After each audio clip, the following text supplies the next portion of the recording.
Открываю второй сезон «Пожирателей». Ситуация обостряется. Эти пожиратели еще более криповые, чем пожиратели первого сезона. Кто они? О, это великие пожиратели. Страшные, опасные и очень коварные. И относиться к ним нужно с уважением и вниманием. Да, к нам нужно относиться с большим вниманием и уважением. Прояви уважение, подпишись. Ладно, успокойтесь. Наши зрители вас уважают. Иначе бы не смотрели. 8-я серия. Унитаз-пожиратель. Съедает животных, но не очень крупных. Может укусить за попу. Сколько таких пожирателей существует, достоверно неизвестно.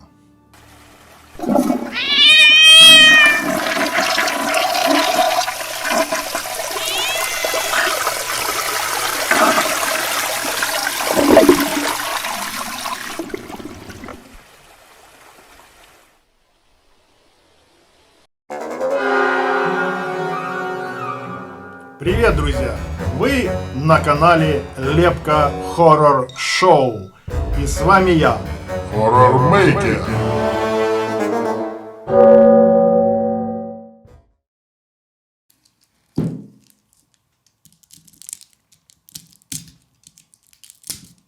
Хай, мои драгоценные друзья! Сова?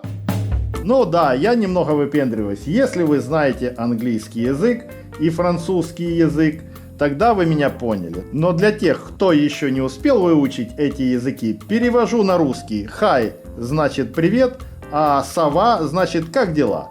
То есть я сказал привет, друзья, как дела? А почему я вдруг употребил иностранные языки? Да потому, что снова прочитал статью в одном канадском журнале. Эта статья немного пощекотала мои хоррор-мейкеровские нервишки. Вот о чем она. Перевожу вам текст статьи на русский язык. В редакцию нашего журнала написал житель одного из пригородов Торонто, крупного канадского города. Настоящее имя жителя мы раскрывать не станем, будем называть его Мишелем. Мишель пишет: когда я вчера поздно вечером вернулся из бара домой, я открыл дверь своим ключом и прямиком направился в туалетную комнату. Уж простите за откровенность, но терпеть не было сил, поскольку во время веселья с друзьями я выпил много пива с колой и съел много всякого джанк-фуда. Ну, там разные хот-доги, пиццу, чипсы и тому подобную, так сказать, еду. Ну, вы, конечно, понимаете, что это за еда. Не высший класс. И поэтому, когда я пришел, точнее, прибежал домой, еле дотерпел, то первым образом помчался в туалет. После того, как я сделал в туалете все свои дела, я нажал на кнопку слива. Когда вода начала сливаться, мне показалось, что в сливе я увидел что-то очень похожее на хвост моего кота Нео. Кот мой имеет черный окрас, но хвост у него очень примечательный. На нем 2 белые ровные полоски. Что за ерунда, подумал я. Неужели я так перебрал в баре, что мне мерещится такое? Я вышел из туалета и стал звать своего любимца. Нео, Нео, ты где? Кис-кис-кис, иди сюда, мой мальчик. Обычно кот встречает меня каждый раз, когда я возвращаюсь домой. Поскольку на этот раз я сразу помчался в туалет, я не обратил внимания на то, что Нео меня не встретил. Квартира у меня не очень большая, только 2 комнаты и студия-кухня. Поиски Нео заняли немного. Кота нигде не было. Все окна были закрыты. И Нео просто физически не мог никуда деться. Что за мистика, подумал я. Где Нео? Я не верю в разные чудеса, ну там всякие привидения, домовых и тому подобное. Но факт остается фактом. Кота нигде не было. Я очень расстроился. Через полчасика мне снова захотелось в туалет. Я сел на унитаз, посидел на нем пару минут и уже когда собрался встать, ощутил боль. Так, как будто кто-то меня довольно сильно укусил за попу. Я вскочил, заглянул в унитаз и обомлел. Передо мной были огромные зубы, торчащие из стенок унитаза. Я непроизвольно вскрикнул и отпрыгнул в сторону. И тут мне все стало ясно. Дело в том, что мой кот Нео очень воспитанное существо. Он всегда ходит делать свои дела на унитаз. И я понял, что когда он сидел на унитазе, этот зубастый монстр его съел. Я не могу передать здесь все те чувства, которые я испытываю от мысли, что никогда больше не увижу своего дорогого Нео.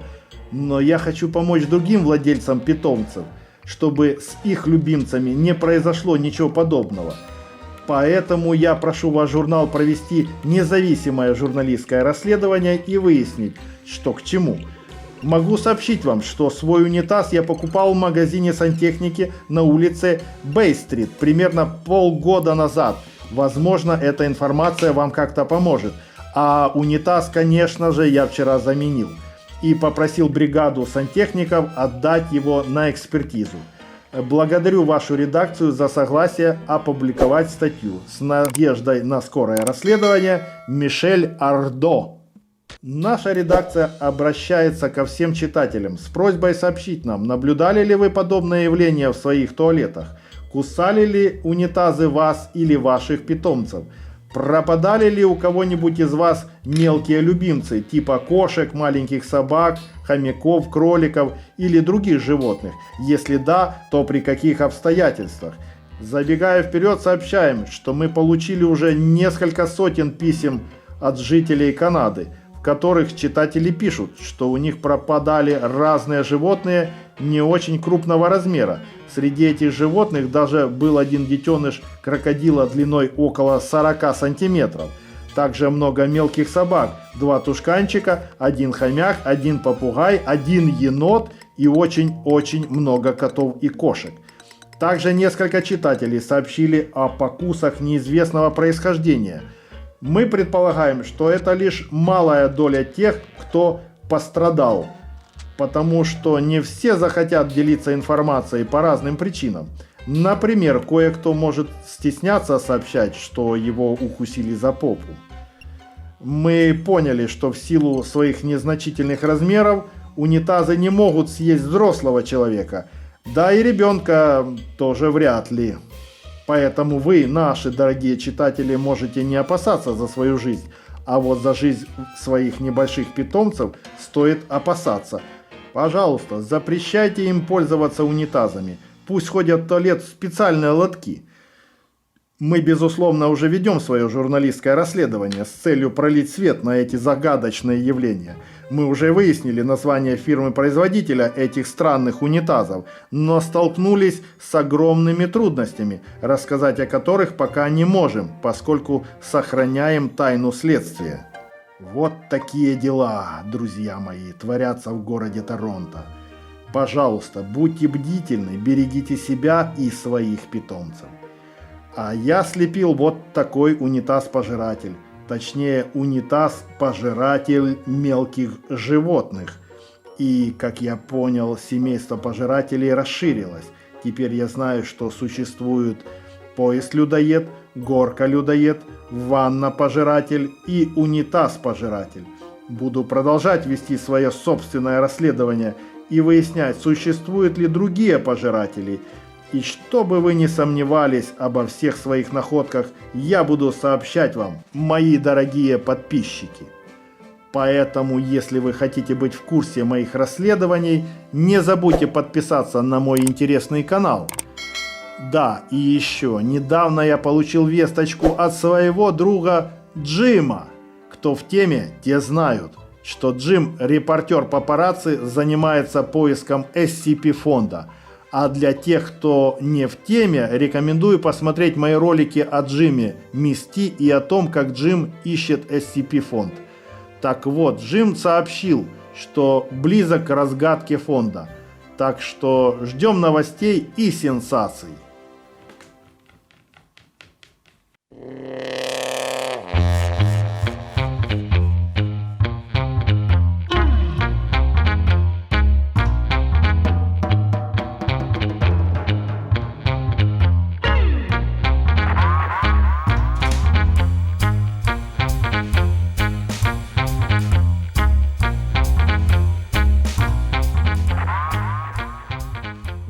такой унитаз-пожиратель я слепил. Страшненький. Не мудрено, что бедный Нео и другие многочисленные домашние питомцы пали жертвой этого монстра. Берегите себя и своих братьев меньших. Также не забывайте о коронавирусе, соблюдайте все правила и не болейте. С вами был Хоррормейкер.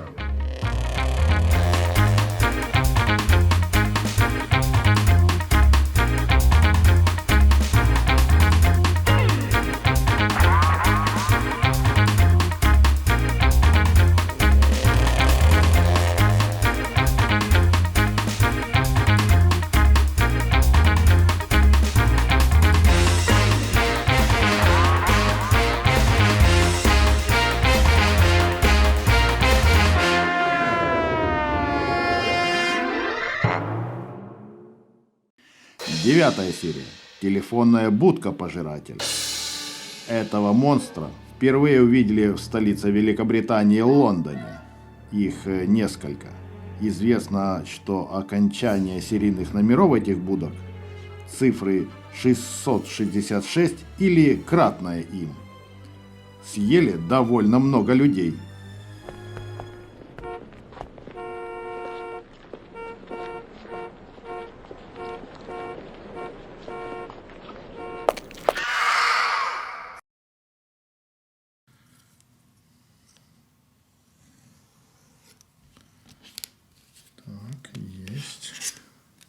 Вы, конечно, знаете, что есть такая страна Великобритания. И столица этой страны Лондон. И сейчас я расскажу вам интересную историю про Лондон. Не просто интересную, а очень-очень криповую. Впрочем, какие иные истории может рассказать хоррормейкер? Само собой, разумеется, только криповые. Мои подписчики знают об этом. А если вы, новые зрители, тоже любите криповые истории, разные страшилки, поскорее подписывайтесь на мой криповый канал Лепка Хоррор Шоу. И будьте уверены, не пожалеете. В волю пощекочете свои нервишки. Так вот, о Лондоне, столице Великобритании. Я как-то был в Лондоне по пути в Ирландию, летал туда по делам. Чем примечателен Лондон? Много чем. Среди его достопримечательностей есть две такие, которые сразу не позволят вам спутать Лондон со столицей любого другого государства. И что же это? Это двухэтажные автобусы красного цвета, их называют даблдекерами, что в переводе означает двухпалубные.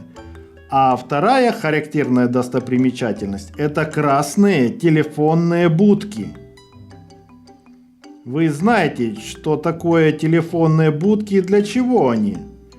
Сомневаюсь. Представьте себе, что в той стране, которая раньше объединяла такие современные страны, как Россия, Украина, Беларусь, Казахстан, Грузию, Армению, Азербайджан, Туркменистан, Киргизию, Таджикистан, Узбекистан, Литву, Латвию, Эстонию и Молдавию, стране под названием Советский Союз, было очень много телефонных будок. Эти будки стояли на каждом перекрестке. Их было огромное количество. Ведь мобильной связи тогда не было. Да и в квартирах телефоны были далеко не у каждого. И жители для того, чтобы позвонить куда-то, должны были выйти на улицу, дойти до ближайшей телефонной будки, опустить в аппарат 2 копейки и позвонить абоненту. Представляете? Частенько варвары, хулиганы, вандалы, некультурные люди крушили эти будки, разбивали в них стекла, ломали телефонные аппараты, отрывали трубки. Телефоны, которые находились в будках, назывались таксофонами. Так вот, я возвращаюсь к Лондону. В Лондоне таких вандалов, ломающих телефонные будки, было значительно меньше. И прекрасные красные будки стояли по всему большому городу. И сейчас я леплю именно такую знаменитую лондонскую красную телефонную будку. Само собой, использую для этого главным образом красный пластилин. Немного белого и черного пластилина. Немного пластилина других цветов. Также использую картон для сооружения будки. Постепенно, с развитием телефонии и особенно с возникновением мобильной связи, будки начали убирать с улиц. И сейчас их в Лондоне осталось совсем мало. Казалось бы, на первый взгляд, все логично. Развилась мобильная связь, отпала необходимость в уличных телефонах, верно? Но это только на первый взгляд. А на самом деле... Вот вам историю, которую поведал мне знакомый англичанин. Он рассказывает. Мы сидели с друзьями вчетвером в моей квартире и резались в бридж.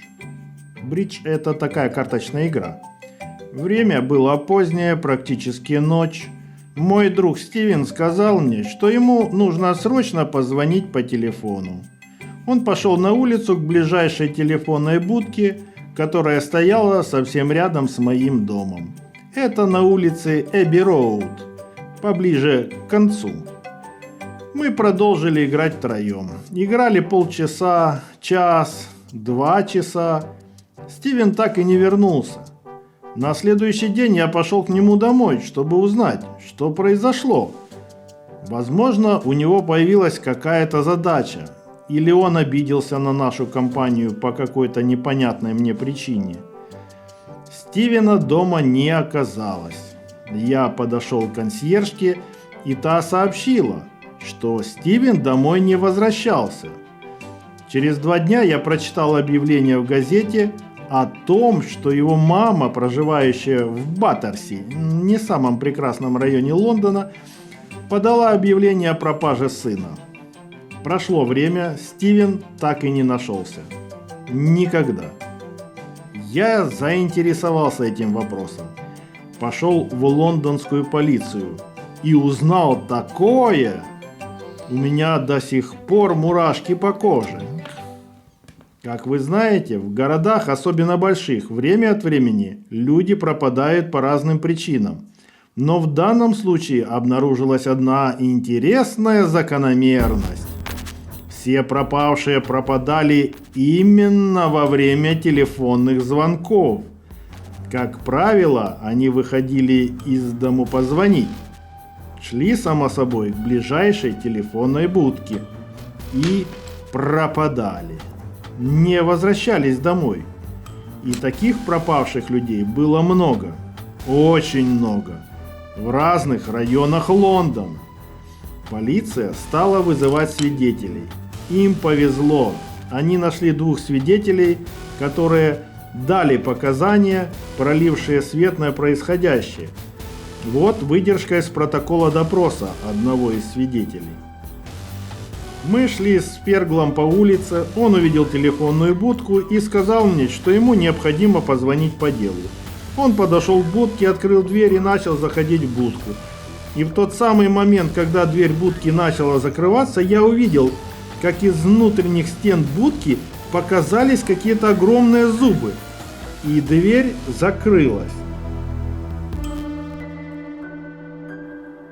Я отвернулся на мгновение, чтобы посмотреть, есть ли на улице другие прохожие.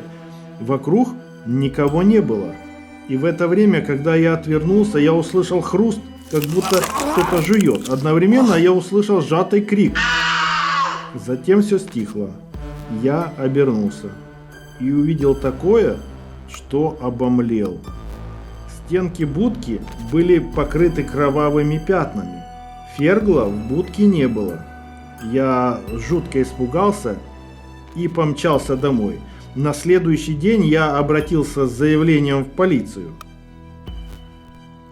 Как я уже говорил ранее, телефонные будки постепенно убрали из Лондона по, казалось бы, вполне очевидной причине – развития мобильной связи. Но что-то не сходится.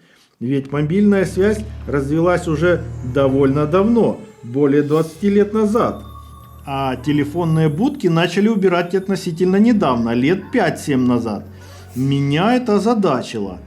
Но когда я узнал о телефонных будках-пожирателях, все стало на свои места. Эти очень симпатичные и, в общем-то, нужные будки убрали вовсе не по причине развития сотовой связи, а по причине появления большого количества будок-пожирателей. Их было много. Но не все будки были будками-людоедами. А вы знаете, как среди всех будок нашли именно будки-пожирателей? Как их вычислили? Оказывается, что пожирателями были будки, окончания серийных номеров которых были цифры 666, или такие цифры, числа, которые образовывались путем выполнения простых арифметических действий с цифрой 6. Например, 366. Это 6 раз по 6 и шестерка. Или 18. Это трижды 6, то есть 3 шестерки. 636. Шестерка и 6 на 6. Так вот, такие дела творились в Лондоне совсем недавно. А сейчас, после того, как будки-пожиратели были обнаружены и ликвидированы, в городе осталось совсем мало будок. Да и то их решили использовать главным образом в качестве достопримечательностей.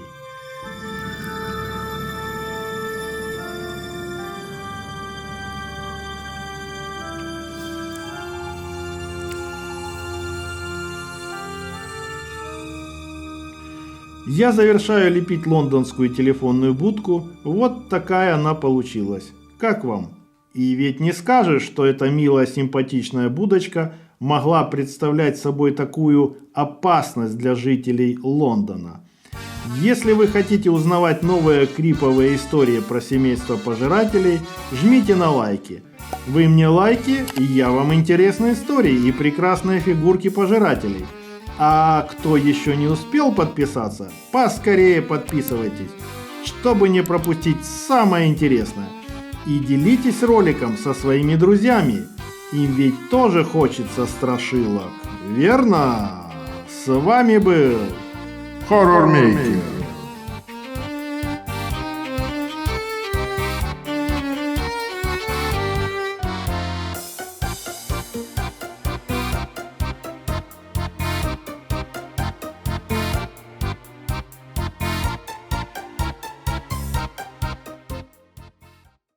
Десятая серия.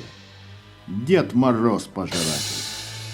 Очень коварный пожиратель. У него специальный мешок-желудок, которым он и пожирает своих жертв. Считается не очень опасным, поскольку находится только в определенных местах и в определенное время.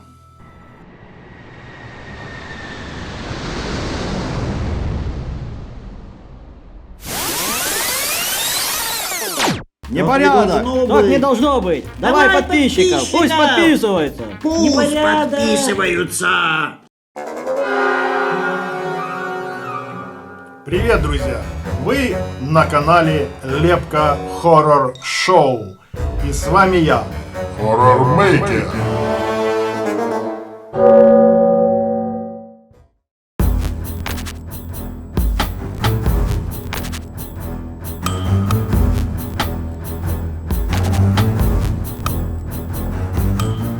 Новый год уже на пороге. И завтра мы все начнем его встречать. Будет много веселья, радости и подарков. Тем более, что год обещает быть прикольным. Все-таки белый металлический бык. Это вам не хухры-мухры.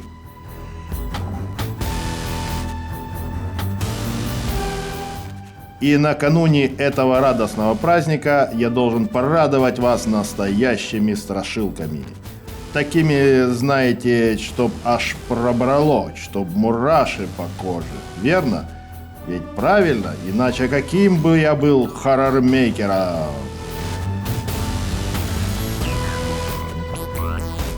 Хоррор-мейкер, что за дела? Новый год на носу, а у нас так мало подписчиков. Да, мастер, что это такое?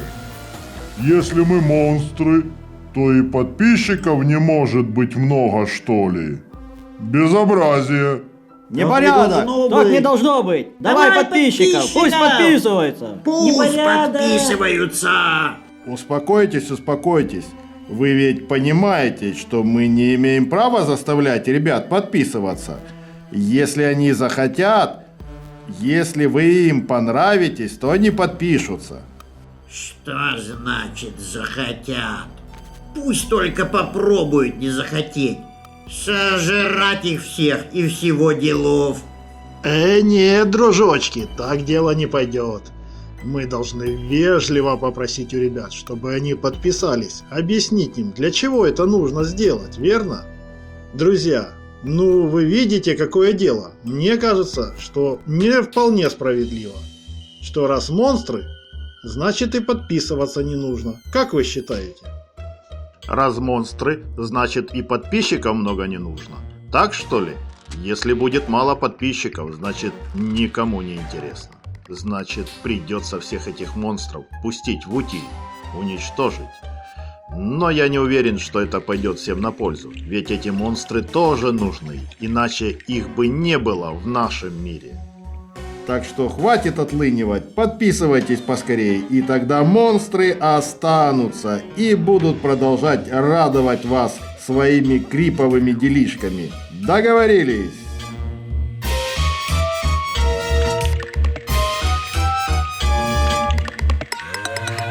Продолжаю лепить мега-супер-пупер крипового персонажа. Леплю его из белого скульптурного пластилина. Также использую черный скульптурный пластилин, обыкновенный пластилин голубого цвета, немного красного и немного других цветов. И пока я леплю, расскажу вам жуткую историю. О ком бы вы думали? Об одном из самых известных персонажей в мире. О нем знают во всех странах. Более того, он всеми любим. Его все с нетерпением ждут, потому что он приносит много подарков. В основном детям, но не только. Конечно, вы уже догадались, что речь идет о Деде Морозе, или, как его называют в других странах, Санта-Клаусе.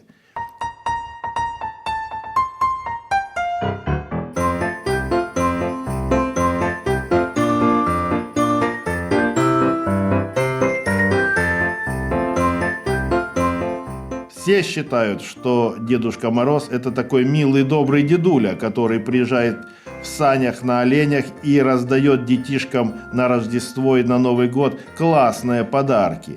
Но не все так просто, как кажется на первый взгляд. Я провел исследование и выяснил совершенно удивительные, и не просто удивительные, а очень криповые, жуткие обстоятельства о Деде Морозе. Я не буду вам рассказывать те факты о нем, которые вы легко прочитаете, погуглив в интернете. Я расскажу вам о том, о чем ни вы, ни кто-либо другой до сих пор не знали. Потому что, мне кажется, это скрывали от нас всех. Так вот, начав изучать тему Деда Мороза, я вдруг обнаружил такие странные совпадения, которые буквально ошеломили меня. Я не буду вдаваться во всю цепочку моих исследований и рассуждений, потому что это займет много времени. Суть в том, что один раз в 12 лет, то есть в год быка, в определенных местах появляется не обычный добрый Дед Мороз, а Дед Мороз-монстр. Что это за места? Это такие места, которые каким-то образом связаны с белыми быками. Например, это может быть какая-то ярмарка, на которой продают быков. Или какой-нибудь выставочный центр для быков. Или даже какой-нибудь торгово-развлекательный центр, в котором есть бутик, где продают белых быков. Но и это недостаточно для того, чтобы появился такой Дед Мороз-монстр. Этот, так сказать, дедуля, Морозуля, может представлять опасность только для тех детей, которые родились в период с 31 декабря по 2 января в год быка. И только тогда, когда эти дети оказались именно в таких местах, связанных с белыми быками, именно в свой день рождения. И тогда появляется этот самый Дед Мороз-монстр, а действует он так. Он подходит к ребенку с улыбкой на лице, вы знаете, такой добренький Дедушка Мороз, и предлагает ребенку подарки. Просто подсовывает ему свой мешок и предлагает взять из мешка любой подарок. Мешок он держит довольно высоко, так, чтобы мальчик или девочка не смогли увидеть то, что находится внутри мешка. А все дело в том, что именно в мешке и скрывается вся тайна этого Деда Мороза. Дело в том, что этот мешок является ничем иным, как желудком этого монстра. Причем не просто желудком, а совмещенного с его ртом. То есть это такой совмещенный желудок-рот или рота-желудок с зубами. И как только ничего не подозревающий ребенок протягивает свои руки в мешок, а есть и такие, которые и голову в мешок засовывают, желудок тут же втягивает их туда, используя специальную втягивающую силу, да еще и выпуская острые зубы, которые не дают бедной жертве избежать втягивания. И все, пропал, шансом выбраться нет. Хочу еще раз напомнить, что повстречать такого Деда Мороза-монстра вам вряд ли удастся, потому что для этого необходимо стечение многих факторов, о которых я уже сообщил выше. День рождения в определенные даты, специальное место и прочее. Кроме того, если вы не будете совать свои руки, а тем более головы в незнакомые мешки, то мешок-желудок вас не сможет засосать, и все будет окей.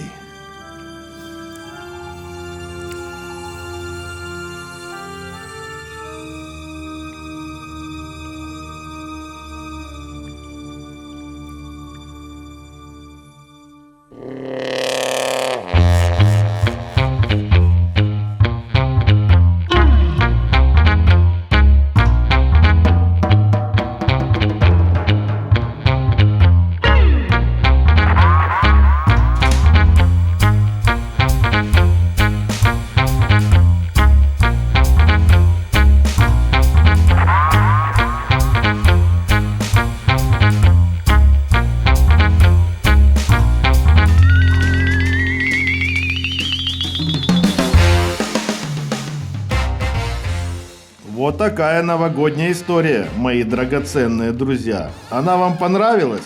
Если понравилось, ставьте лайки.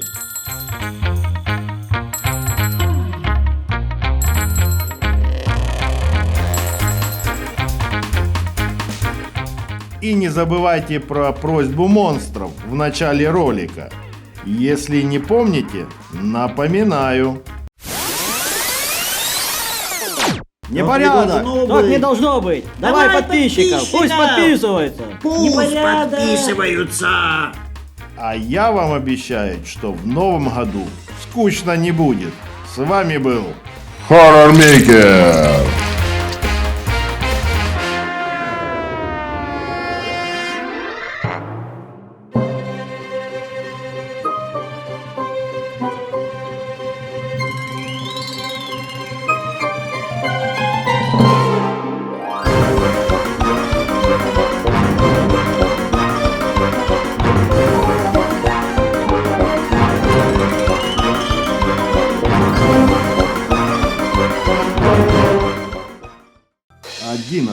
серия «Такси-пожиратель».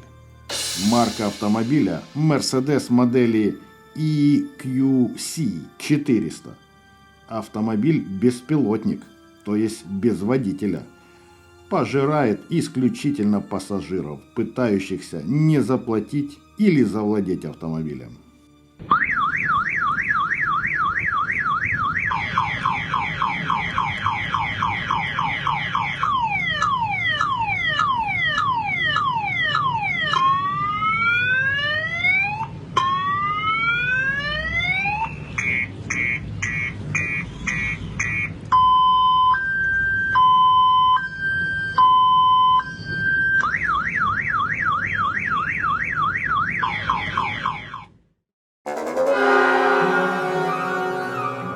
Привет, друзья! Вы на канале Лепка Хоррор Шоу. И с вами я. Хоррормейкер.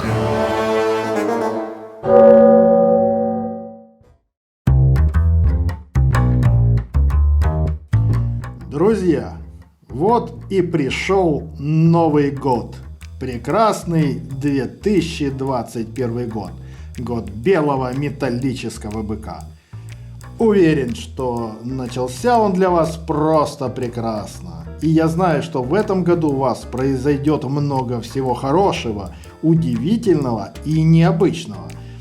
Просто не может быть по-другому. Потому что, во-первых, свое влияние на вас окажет белый бык. Во-вторых, потому что вы прекрасные люди, и значит с вами не может быть по-другому. И в-третьих, что немаловажно, потому что вы смотрите мой хоррормейкеровский канал. А это значит, что я вас чувствую и передаю вам часть своей безграничной энергии. И знаю, раз Вселенная благосклонна ко мне, то она благосклонна и ко всем тем, кто меня окружает. Ну, подумайте сами, как Вселенная может хорошо относиться ко мне, но при этом относиться плохо к тем, кто мне дорог? Да такого просто не может быть. Поэтому, кто еще не со мной, быстренько подписывайтесь на мой прекрасно страшненький канал Лепка Хоррор Шоу и смотрите мои криповые ролики. А уж я вас не подведу. Казалось бы, новогоднее настроение, веселье, радость вокруг, но не все так просто. Ведь я продолжаю изучать тему пожирателей, людоедов. Их развелось жуть как много. Кто в теме, кто смотрит мои ролики, те знают. Это и ванна-пожиратель, и поезд-пожиратель, и унитаз, и лифт, и горка, и телефонная будка, и даже томограф. Думаю, что этим списком дело не заканчивается. Я со всей своей хоррормейкеровской энергией продолжаю исследовать тему людоедов. И передо мной нарисовалась такая картина. Такая... Их пожирателей тьма тьмущая. Кто смотрел мои ролики и слышал, что написал Джим, тот знает, что ко всему этому, скорее всего, имеет отношение SCP-фонд. Но не все так однозначно.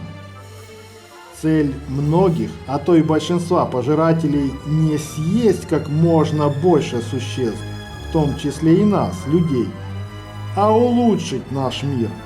Вы ведь помните, что большинство пожирателей едят плохих людей, тех, кто вел себя неправильно, плохо по отношению к другим людям или по отношению ко Вселенной. Кто вредит? Сейчас поделюсь с вами результатом своего недавнего исследования.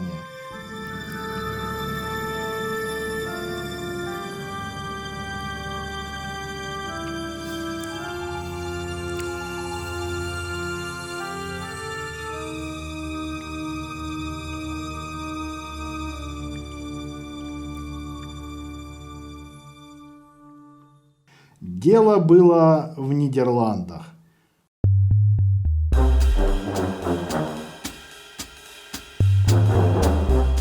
Одна компания занималась перевозкой пассажиров, попросту говоря, такси. Это была очень продвинутая, современная компания. Она закупила электромобили Mercedes, вот такие, как на этом фото.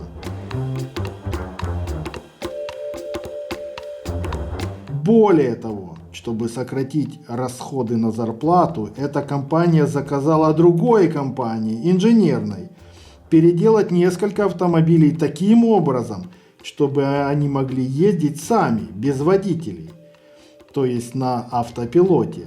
Вы ведь знаете, что техника уже давно такая умная. Инженерная компания переделала то ли 3, то ли 4 автомобиля. И эти автомобили тоже стали возить пассажиров. Представляете? Сами, без водителей. Конечно, компания-владелец такси стала зарабатывать больше денег, поскольку не нужно было оплачивать работу водителей. А я тем временем леплю такой электромобиль Mercedes. Этот автомобиль является полностью электрическим кроссовером. Модель EQC 400. Для лепки этого авто я использую пластилин малинового цвета. Именно такого цвета были те самые автомобили-беспилотники. Пенопласт для объема, немного пластилина других цветов, в основном белого и черного.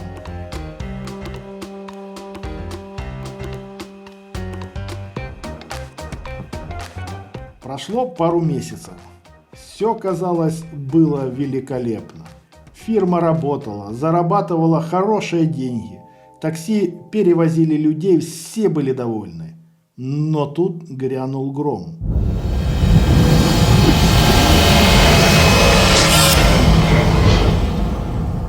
То есть произошло нечто неожиданное.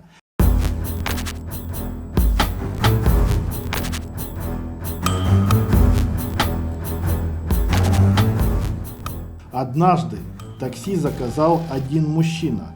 Машина подъехала, мужчина сел внутрь, и такси повезло его по указанному адресу. Однако до указанного адреса мужчина не доехал.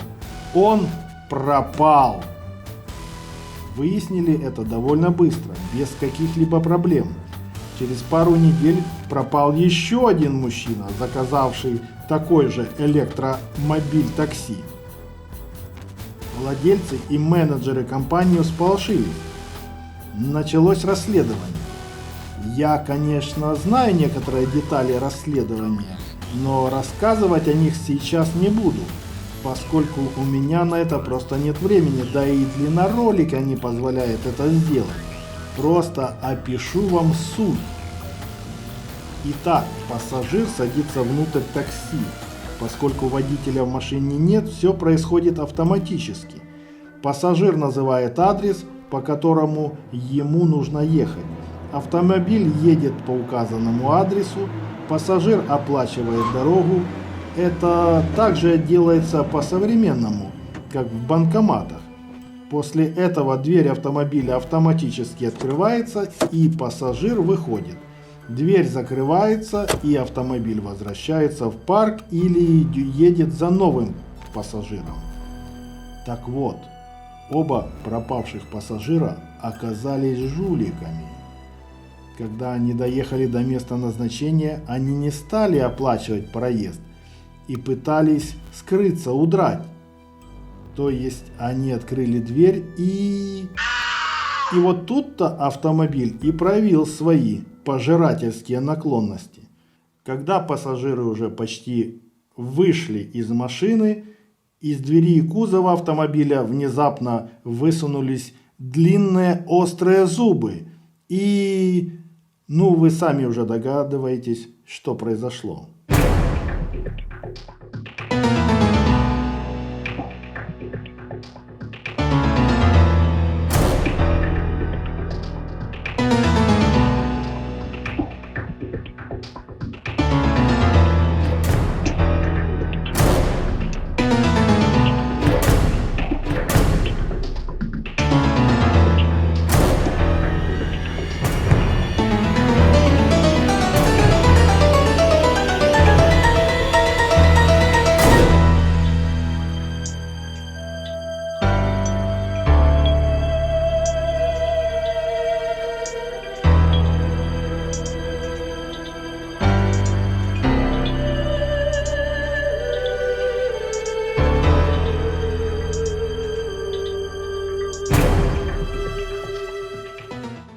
Вот, можете посмотреть. Вот такой Mercedes-пожиратель. Как он вам? Очень опасный для тех, кто не хочет оплачивать чужой труд, для тех, кто хочет обмануть. Я так рад, что ни мне, ни вам участь двух съеденных пассажиров не грозит. Мы ведь не такие жулики, какими были они, верно? Так что спокойствие, полное спокойствие. Если вам понравилась моя, так сказать, новогодняя история, ставьте лайки. Да, и вот что важно. Поскольку с монстрами-пожирателями нужно все же быть поаккуратнее, осторожными, то я предлагаю вам всем объединиться для того, чтобы в случае чего можно было им противостоять. И у меня есть план, как это сделать. Поэтому, чем больше подписчиков я объединю на своем канале Лепка Хоррор Шоу, тем вероятнее, что мы сможем в случае чего успешно противостоять всем монстрам, в том числе и опасным пожирателям. Вот так-то, мои дорогие друзья, с вами был Хоррор-мейкер.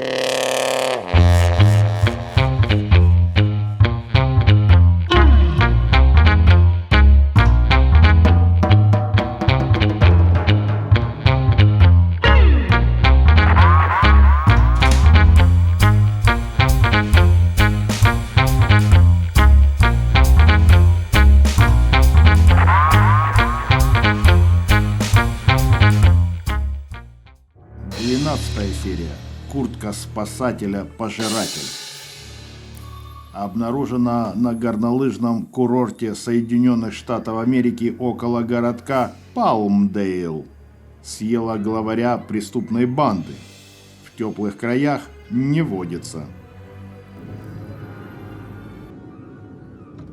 Привет, друзья! Вы на канале...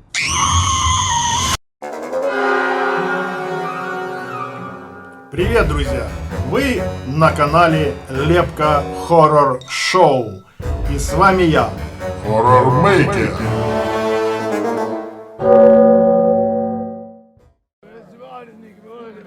Снова мои подопечные бузят. Не дают работать. Хоть ты что делай. Ребята, помогите мне как-то, что ли.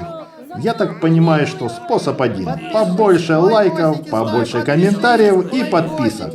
Может, тогда успокоиться. На кнопку жми, по лайкосики ставь, поставь.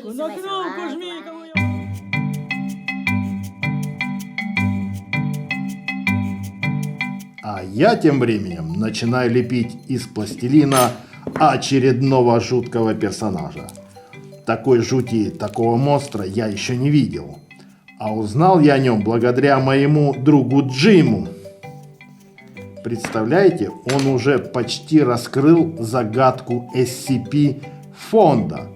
Но что-то заставило его покинуть Чернобыльскую зону, где находится штаб-квартира фонда, и срочно вылететь в Америку. Ну, теперь-то я уже знаю, что именно привлекло его туда. Досмотрите ролик до конца, и вы тоже узнаете. Мега криповая история. В общем, дело было так. Джиму позвонил его друг, который работает пожарным в округе Лос-Анджелес, Соединенных Штатах Америки. Я думаю, нет необходимости рассказывать вам, что представляет собой работа пожарного.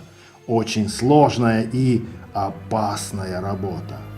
Всем пожарным выдают специальные куртки, такие как на этой фотографии. Куртка высший класс, очень высококачественная, прочная и долговечная. Ну прямо все-все-все. И тебе водонепроницаемая, и теплая, и износостойкая, и карманов куча. Не стану перечислять всех достоинств этой куртки, она шедевральна. Хотел бы я себе такую. Так вот, какое-то время тому назад банда преступников осуществила налет на пожарную часть, расположенную в городке Палмдейл, в километрах 50 от Лос-Анджелеса. Уж что они там хотели взять, я достоверно не знаю. Знаю только, что среди украденных вещей было несколько этих самых курток, о которых я рассказал, и фото которых вы видели. Банду эту довольно скоро вычислили и накрыли. Все украденное имущество вернули. Но все, да не все. Одного члена банды не нашли. И куртки одной не досчитались. Этот исчезнувший человек был как раз главарем банды. Ему было около 27 лет. Уж как ни старалась полиция Лос-Анджелеса, как ни пыжилась, а он как в воду канул.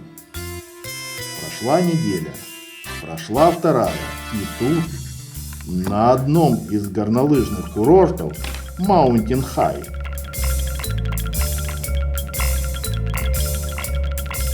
всего в часе езды от Лос-Анджелеса раздался звонок в полицейский участок. Взволнованный голос сообщил, что нашел такое. Звонивший явно был в шоке, и полицейским стоило больших усилий выудить из него информацию. Он заикался, запинался, блеял, мекал и что-то нечленораздельно пытался рассказать шерифу. Ему дали успокоительное, точнее целую кучу успокоительных таблеток. Вызвали специального полицейского психолога. И только спустя несколько часов удалось выяснить, что обнаружил этот самый заявитель.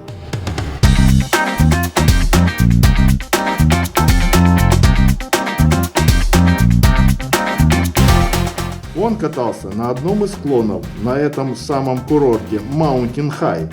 Те из вас, кто когда-нибудь катался на горных лыжах или сноуборде, знают, что одни любят кататься по раскатанным и хорошо утрамбованным склонам, где все аккуратненько, все расчищено. Опасность врезаться в дерево или еще в пенек или в камень практически сведена к минимуму.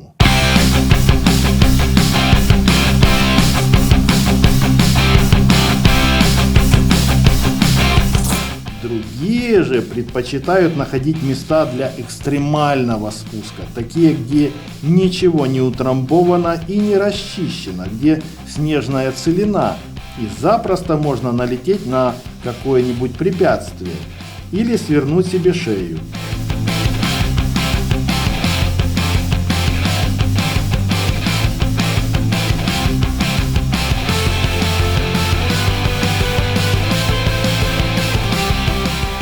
Ну или в крайнем случае получить открытый винтообразный перелом одной ноги и полный разрыв связок и мениска на другой.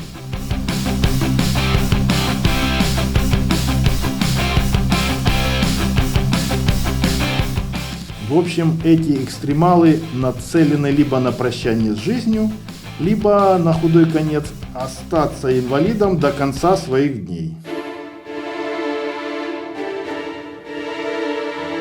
Короче, этот самый молодой человек оказался экстремалом. Он попёрся на неизведанный склон и начал спуск между деревьями и скалами. И вдруг он видит перед собой ярко-желтую куртку. На огромной скорости, с которой он спускался по склону, трудно было что-то разобрать. Он проскочил немножко мимо куртки. Затем лесенкой поднялся немного наверх, добрался до куртки. Куртка лежала так, как будто кто-то в ней был присыпан снегом. Молодой человек начал ее раскапывать, потянул и обомлел. Я не буду рассказывать, что он увидел.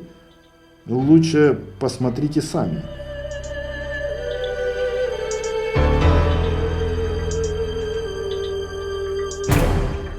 Теперь вы понимаете состояние этого молодого экстремала? Я лично очень хорошо понимаю.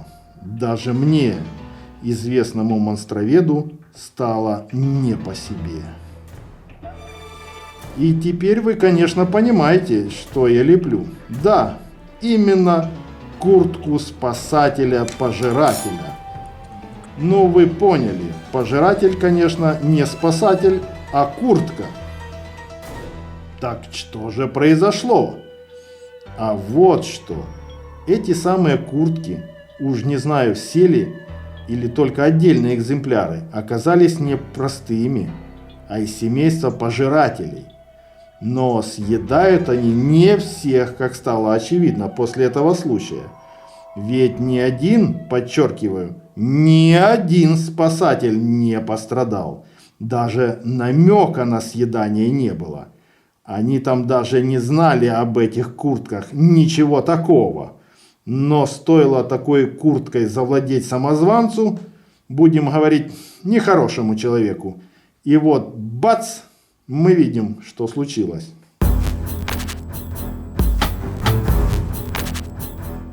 А механизм поедания, я понимаю, такой. У куртки в какой-то момент вылазят зубы по всему периметру, и она откусывает этими страшными острыми зубами все то, что находится в куртке, то есть фактически туловище. А все остальное просто-напросто отпадает или остается висеть, если куртка по какой-то причине не сумела откусить все.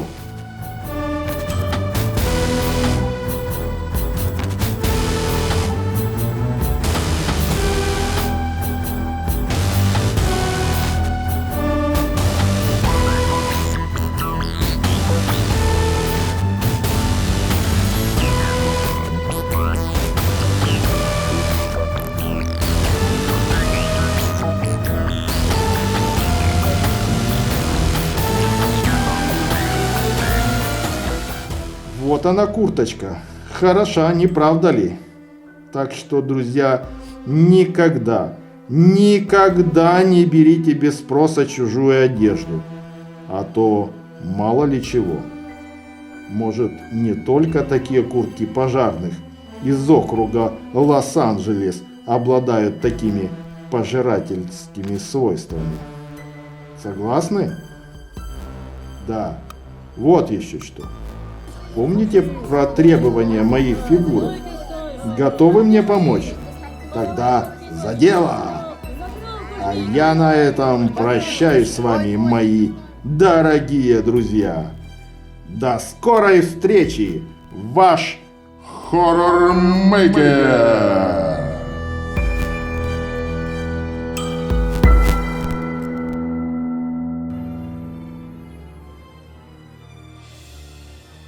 13 серия.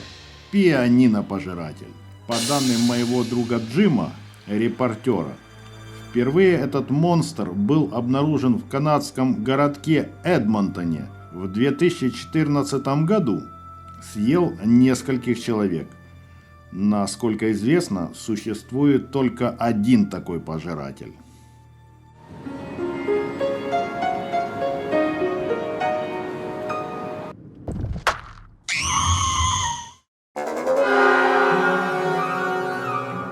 Привет, друзья!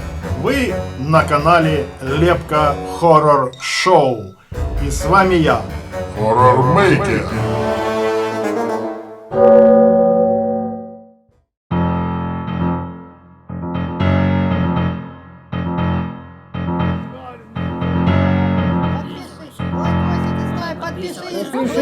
Лайкосы ставь, лайки ставь, говорю, подпишись. Балалай, подписывай, жми на кнопку жми, кому я говорю. Подпишись, лайкосик. Что, все не имется? Все вам мало подписчиков, мало лайков. А ну ша, брысь по полкам.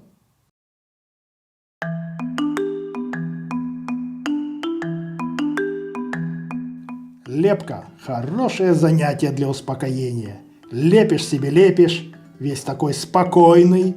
И вот вы мне скажите, как можно быть спокойным, когда вокруг такое творится?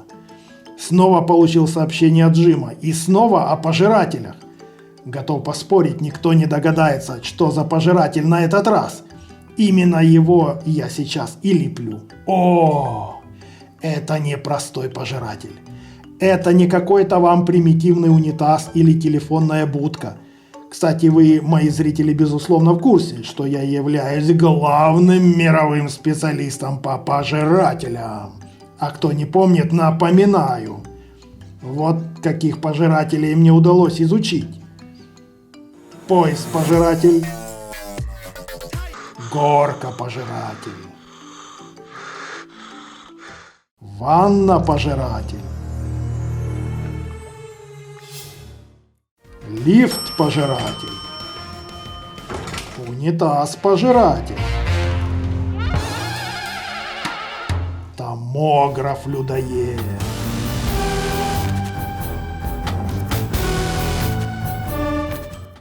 Телефонная будка-пожиратель. Дед Мороз-пожиратель. Такси-пожиратель.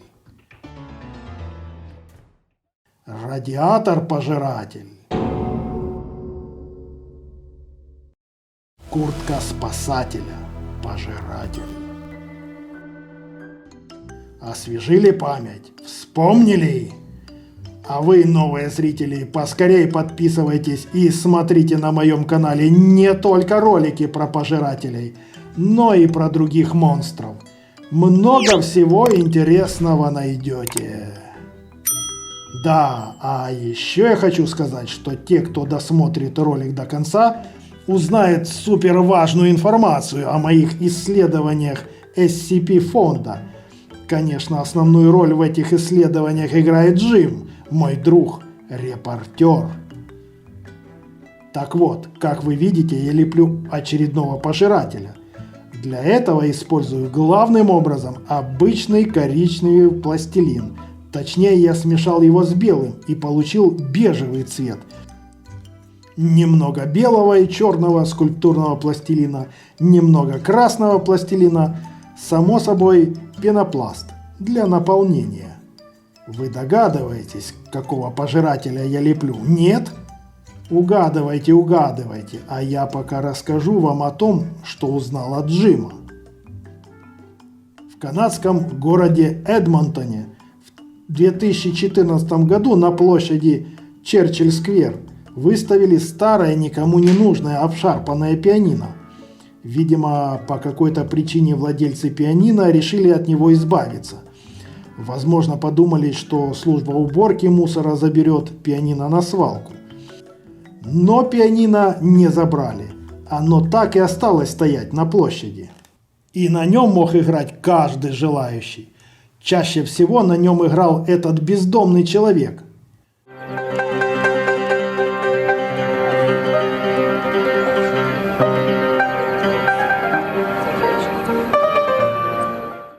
Но вскоре он пропал. Затем на пианино играли многие прохожие. Увидев, что пианино пользуется популярностью, богатый реставратор покрасил его в вишневый цвет. Одно время к пианино зачастил местный бездомный по имени Райан. Кадры его игры на пианино вы можете увидеть здесь.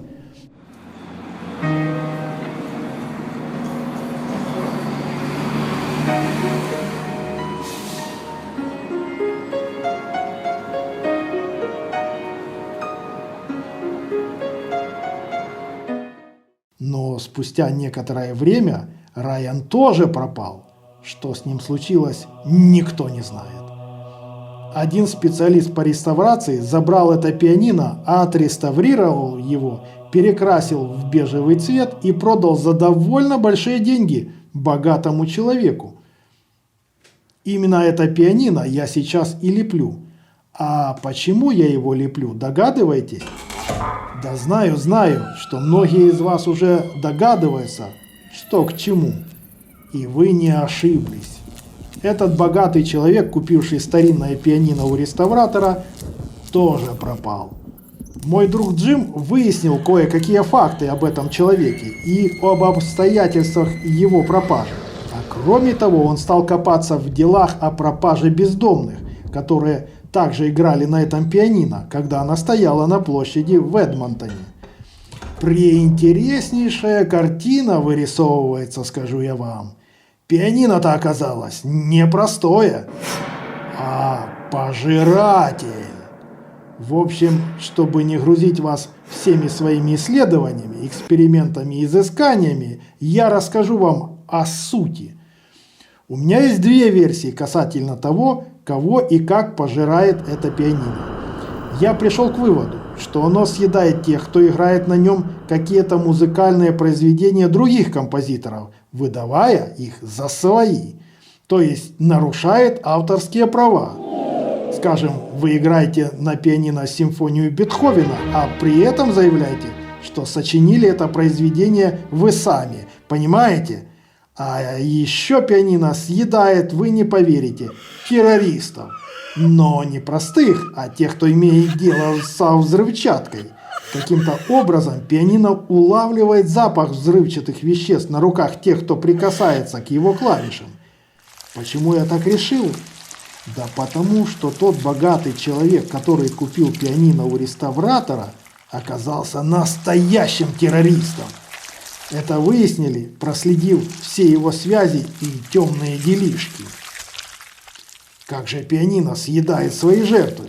Да очень просто. Из верхней крышки выползают зубы, одновременно с этим из клавиш тоже выползают зубы. Эти зубы моментально откусывают руки играющего. Играющий в шоке. Он падает с табуретки вниз на пол, и тут бац! Откидывается нижняя крышка пианино и поглощает упавшее тело. Представляете? От пианиста ничего не остается. Ни кусочка. Поэтому и пропадали они все бесследно. Так-то вот. Такие пироги понимаешь. Чтобы вы лучше поняли, как все это выглядит, досмотрите ролик до конца. И тогда вы увидите пианино-пожиратель в момент появления у него зубов.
А я хочу поделиться с вами супер важной информацией, о которой сообщил в начале видео. Информацией о монстрах и SCP-фонде. Дело в том, что обыкновенные монстры...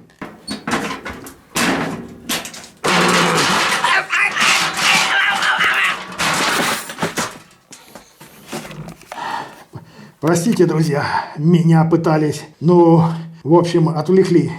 Сейчас не могу говорить, нужно срочно уйти. Но пианино, как обещал, показываю. Вот оно, все, мчусь. Увидимся через неделю. Ваш хоррор-мейкер.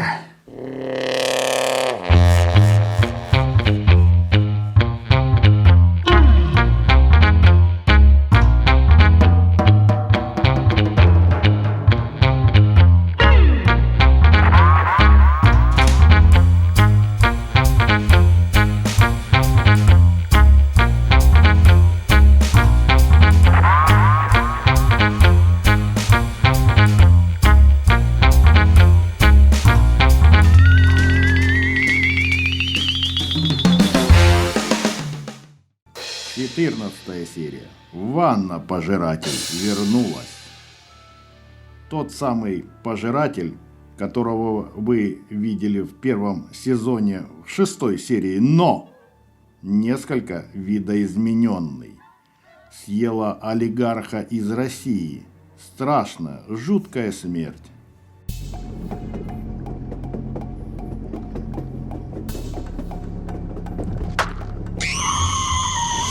Давненько я не готовил для вас никаких сюрпризов.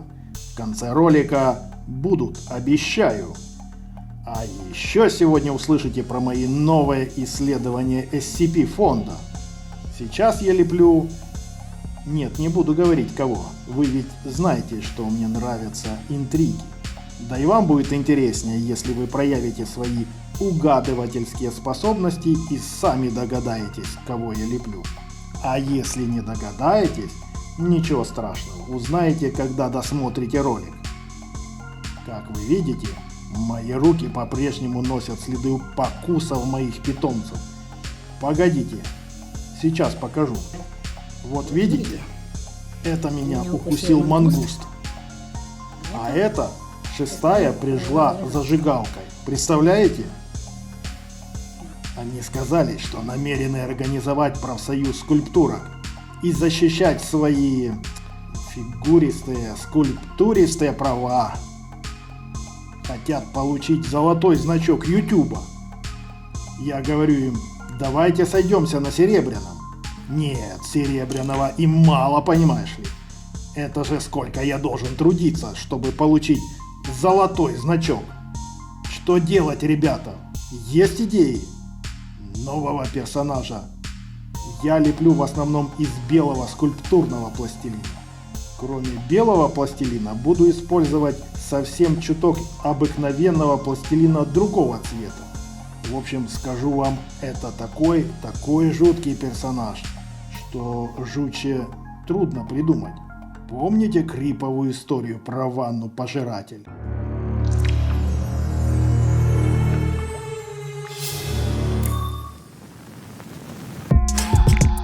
More carrots. Don't tear it. Конечно, мои подписчики прекрасно знакомы с этой историей. А вы, новые зрители, найдете ссылку на этот жуткий ролик в описании к видео. Вкратце напомню вам историю с ванной. Один бандит решил ограбить семью. Папа, мама и 2 детишек. Сын и дочка. Он пришел к ним в дом, всех связал, собрал вещи в тюки и уже хотел было уходить. Но, совершенно расслабившись от легкой добычи, решил принять ванну в этой же квартире. И это решение оказалось его роковой ошибкой. Утром, когда в квартиру пришла бабушка, она обнаружила в квартире вот что.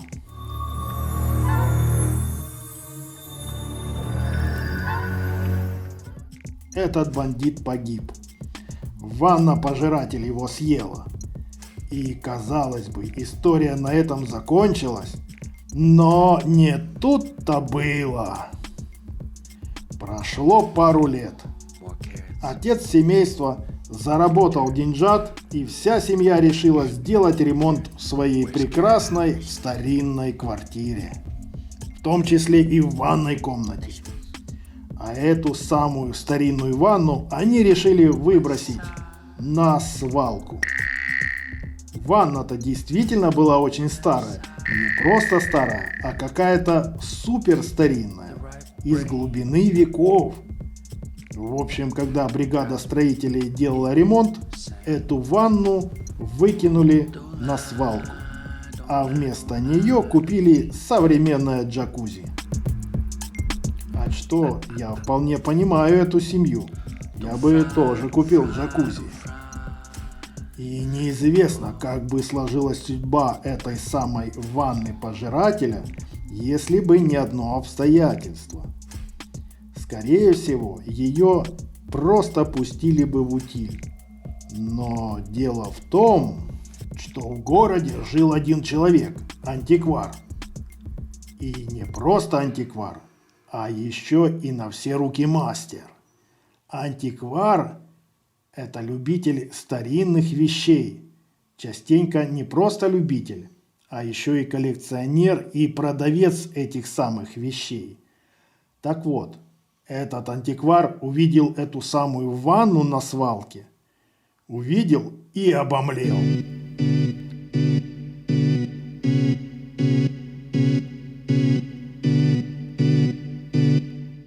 Он ведь профи. И он сразу понял, что эта ванна не просто старинная.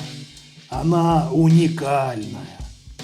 Это ванна французского короля Людовика XIV.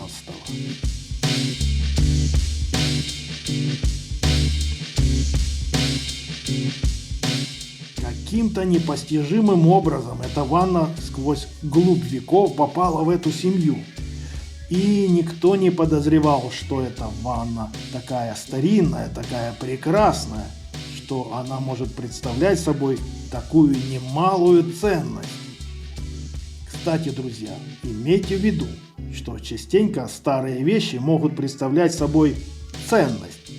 Если вы их отреставрируете, то велик шанс того, что это станет произведением искусства или просто ценнейшей вещью. Примеров тьма тьмущая. Так что не спешите выбрасывать, казалось бы, ненужные старые вещи, а попробуйте починить эту вещь и сделать ее красивой.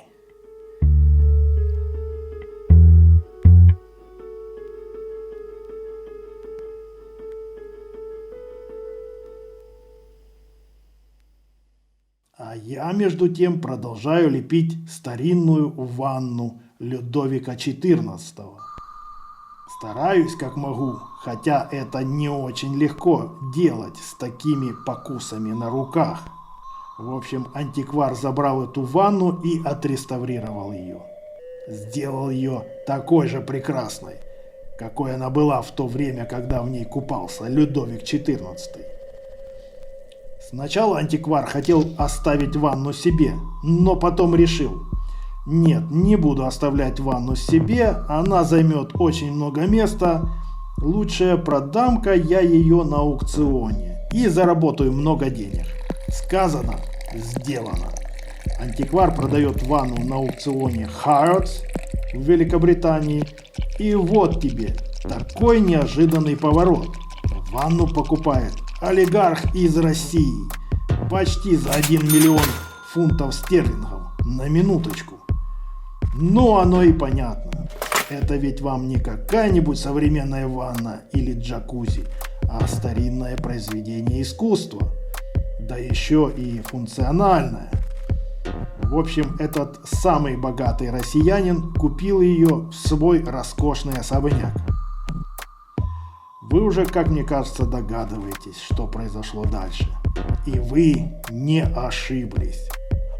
Недолго прожил этот самый олигарх, ровно до тех пор, как решил принять ванну. И теперь мы точно знаем, каким человеком он был. Ясное дело, не очень хорошим, мягко говоря. Обманывал, гнобил людей. И вот вам результат, как говорится, налицо.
Друзья, не успеваю в этом ролике рассказать о моих новых изысканиях по SCP-фонду.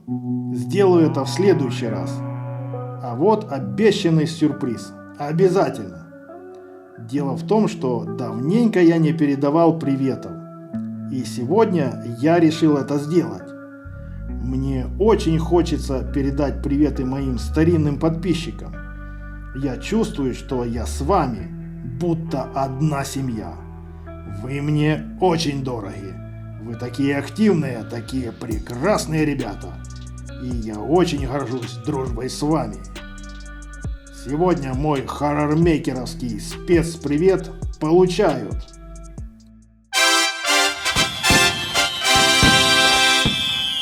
Серж Окей,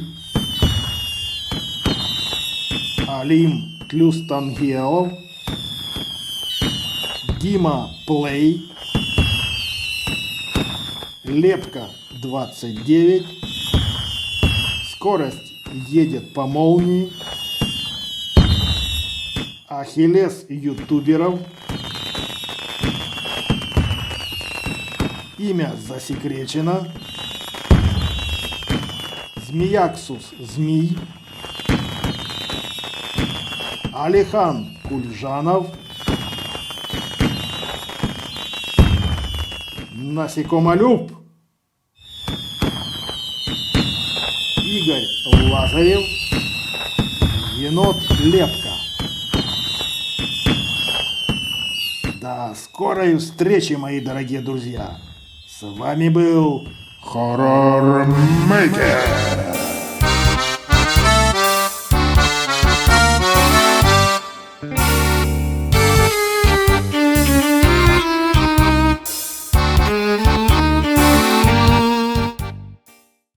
А мы еще и не так можем.